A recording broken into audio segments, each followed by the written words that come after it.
Dans une ville côtière comme celle-ci, se réveiller avec le bruit des vagues était l'une des plus belles choses. Se réveiller avec le bruit des vagues était l'une des plus belles choses.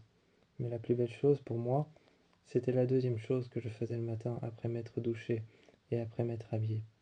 Quand je partais voir mon frère qui était dans l'autre pièce à côté, dans l'autre chambre, et que je regardais quand il était en train de dormir, je venais m'asseoir sur son lit, et sur son lit je lui disais: Réveille-toi. Je lui secouais un peu l'épaule et il se réveillait. Enfin, je lui disais que je l'emmenais quelque part. Et chaque jour, on partait le long du fleuve. Chaque jour, on partait le long du fleuve et on marchait jusqu'à la mer. À deux, le long du fleuve, on partait jusqu'à la mer.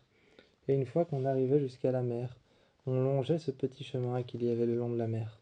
Les vagues s'écrasaient contre les murs. Les vagues s'écrasaient contre les murs et contre les rochers. Et on longeait ce petit chemin jusqu'au port. Quand on longeait ce petit chemin jusqu'au port, on s'y arrêtait. Ensuite, on prenait un bateau. On prenait un bateau et on allait jusqu'à une île. On allait jusqu'à une île, et sur cette île, il y avait une maison. Il y avait une maison complètement abandonnée. Mais malgré tout, cette maison complètement abandonnée, ruinée par le temps, détruite par le temps, mais marquée d'instants, marquée de moments, marquée de peur, d'incertitude, et marquée de beaucoup d'autres choses, marquée de faiblesse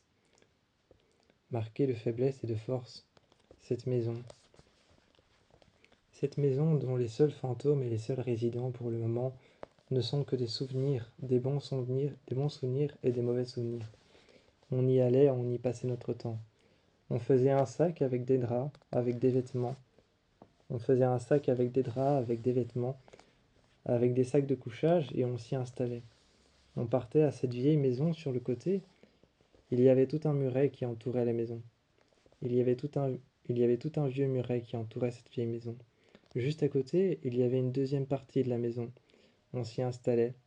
Lui, il faisait sa chambre dans la deuxième partie, moi dans l'autre partie. Et puis il y avait une salle de vivre, il y avait une salle à vivre. Il y avait une salle à vivre dans laquelle il y avait des vieux fauteuils. Il y avait des vieux fauteuils, des vieux sièges qui étaient complètement usés. De temps en temps, un animal ou l'autre venait nous rendre visite. Un chien noir venait souvent nous rendre visite. On la nourrissait, c'était une femelle. On s'occupait d'elle et on passait du temps là-bas. C'était une vieille maison complètement abandonnée sur une île. Il n'y avait plus de vitres, il n'y avait plus de porte, mais juste un voile devant la porte que j'accrochais avec une visseuse que je prenais avec moi. J'avais un pistolet à clous et j'avais une visseuse que je prenais avec moi à chaque fois, dans une malle. Je les ressortais de cette malle, une petite malle que je tenais en main, et j'accrochais aux fenêtres des draps que je clouais avec le pistolet à clous, ou alors que je vissais avec la visseuse. De préférence, j'utilisais le pistolet à clous, ça faisait moins de bruit, mais la visseuse me donnait un côté un peu plus bricoleur. Je regardais mon frère qui s'était endormi et on passait nos jours ici. On passait nos jours à dormir. Souvent, on passait la nuit et on restait là. Le soir, on marchait on marchait jusqu'au fleuve et on longeait tout le long. On longeait tout le long dans le chemin inverse le fleuve, et une fois qu'on était arrivé à la mer, on s'y arrêtait. La nuit, la mer ressemblait au ciel étoilé. La mer ressemblait au ciel étoilé la nuit, comme si le ciel avait été inversé avec la mer. Parce que de 1000 lumières, la mer était éclairée par les lumières du bateau, par les lampes, les lumières et les phares qui étaient sur des collines, et les bateaux et les milliers de bateaux qui s'étaient arrêtés au beau milieu de la mer. La mer ne ressemblait qu'à un énorme ciel illuminé par plein d'étoiles les unes à côté des autres, copines les unes aux autres, ces étoiles étaient là. Elles étaient là, et elles se reflétaient dans le ciel, autant que le ciel se reflétait dans la mer, comme deux miroirs qui étaient l'un face à l'autre, éclairés par de petites lumières. Nous étions en train de regarder les bateaux qui passaient. Et souvent, nous parlons le morse avec certaines personnes qui s'arrêtaient. Certaines personnes qui s'arrêtaient au bord de leur bateau allumaient des lampes. Nous, on venait avec une lampe de poche, ou avec une vraie lampe à prise ou une vraie lampe rechargeable. On venait avec cette lampe, avec encore un peu d'énergie à l'intérieur, on allumait, on éteignait et on parlait le morse. On faisait point, croix, point, trait, point, croix, point, trait, point, et on parlait le morse. On écrivait trait, point, croix, point, croix, trait, point, croix. Et on continuait à parler le morse et certains bateaux nous répondaient. Quand je voyais le sourire sur le visage de mon frère, de mon petit frère, qui était en train de parler le morse avec les bateaux qui nous répondaient, souvent des bateaux de pêche ou alors des bateaux de personnes sur lesquels certainement un groupe de jeunes est parti faire une sorte de séjour au beau milieu de la mer. Ces groupes de jeunes souvent nous répondaient avec les lumières de leur bateau.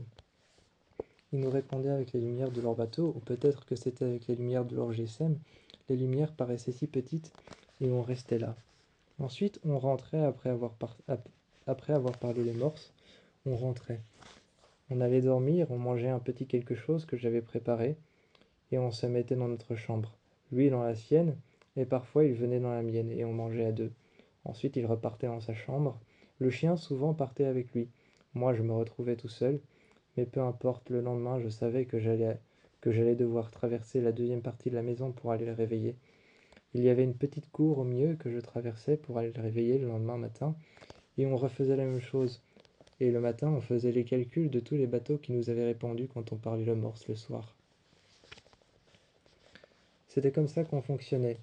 Ensuite, on vivait dans cette maison toute la journée. Cette maison était au milieu d'un vieux village abandonné, mais qui avait été récupéré par certaines personnes. Il y avait un marchand, il y avait une femme qui vendait son poisson et qui avait son propre bateau. Elle vivait là depuis longtemps, c'était une vieille dame. On s'y était installé et de temps en temps on restait à la maison. Mais quand on avait envie de repartir, on repartait. On refaisait le même trajet. On repassait le long du fleuve à l'inverse, on repassait le long de la mer et on rejoignait la maison.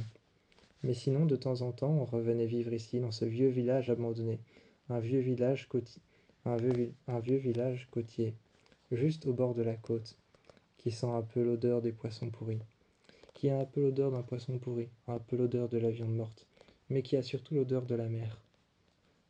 Ce genre de village que j'aime bien, même si les odeurs ne sont pas toujours agréables, ce genre de village paisible, où repose la paix et le calme, où repose le bruit des vagues et le bruit du vent. On s'y installe souvent, lui et moi. Mon frère et moi, on s'y installe souvent, simplement pour profiter, et pour le soir aller parler le morse avec certains bateaux qui nous répondront. Ensuite, le matin, en faire simplement l'inventaire et voir quels bateaux nous ont répondu. Suite à ça, on rentre et on va se reposer. Ensuite, on revient ici. Ce village est un peu comme notre deuxième maison.